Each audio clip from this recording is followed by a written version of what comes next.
All right, so quick review of this Bissell Carpet Cleaner. You guys, my carpet looks freaking amazing.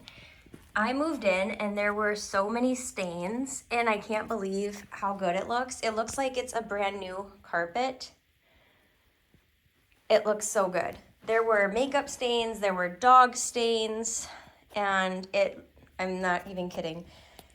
In this lighting, it kind of looks like it's just shadows though, and it looks so good. So highly recommend this. And I was thinking about just renting one, but I'm like, shoot, for the price I could rent one, I could just buy this. So works really good. I only did one pass. I did a really good job, but I didn't have to do it a ton of times. And all you do is you fill up this with water, and then the dirty water goes into here, and then you empty the dirty water, and then you put more in here. It does come with a little bit of soap, which was plenty for that room.